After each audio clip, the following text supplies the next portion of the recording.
Joining me now is Democratic Senator from Colorado, Senator Mark Udall. He's also on the Intelligence and Armed Services Committee. Senator, thank you so much for joining us again.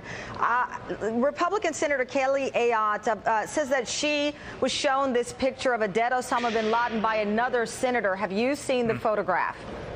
I've not seen the photograph, Tamron. I would tell you I support the president's decision, but I will ask that the Intelligence Committee have a chance to review these photographs.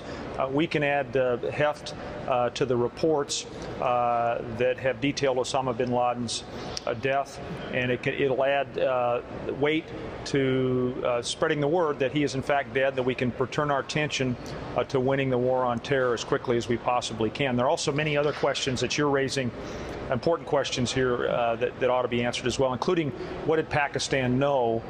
It strains credulity that he was living in an area that's affluent, that's near Pakistan's equivalent of West Point, where many retired military personnel live. Pakistan has some explaining to do, in my opinion. And you know, it's interesting, I saw you yesterday on our primetime coverage, and you said that the relationship needs to be reset. What did you mean by that?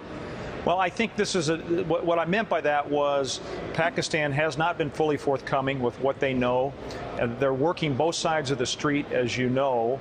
The ISI, their intelligence agency, has connections with the Haqqani group, the Pakistani Taliban, as well as the Afghan Taliban forces. If we're allies, we ought to be fully transparent in our dealings with each other. And as I said yesterday as well, I think we need to re-engage Pakistan on the question of their relationship with India. Their concern about India drives all of their decisions, and while they're looking to the east towards India, over their shoulders, they face an existential threat on their western borders. There are terrorist entities and terrorist interests that would overthrow Pakistan if they possibly could. That would be a very dangerous situation. There are 180 million Pakistanis. They have a nuclear arsenal. Right. It's a very dangerous neighborhood, as you know. The president of Pakistan, in his op-ed, basically said, and I'll paraphrase, that it is absurd for someone to imply, and even attribute it to cable news, to imply that Pakistan knew where Osama bin Laden was and somehow did not act on it. President Zardari, I wrote that piece in good faith. I think the civilian government probably didn't know where Osama bin Laden was. But I worry that the military and the intelligence communities, which are tightly linked, did have some knowledge. And that's back to your initial question about what should our relationship be with Pakistan. We ought to clear the air. We send $3 billion a year to Pakistan. We may have to condition that aid on having a better, more transparent relationship. Because after all, allies have to work together in every way possible.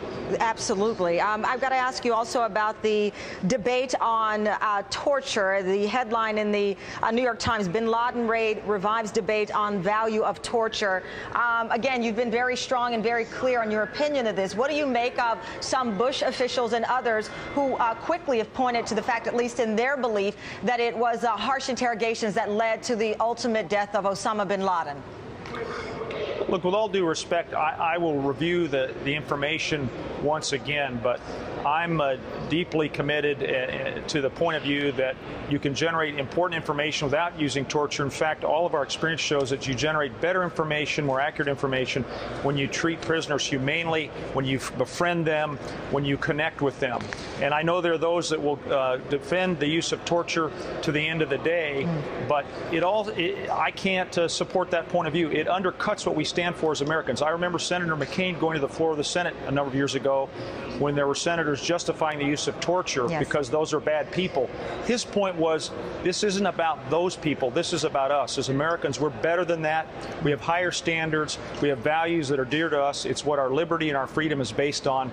We're strong enough to defend those values without stooping to the level that our enemies stoop to. Senator Mark Udall, thank you once again for joining the News Nation. We greatly appreciate it. Thank you. Tamron, thanks for having me on. Look forward to doing it again. Thank you. And again, we are still waiting on Jay Carney to start his news conference.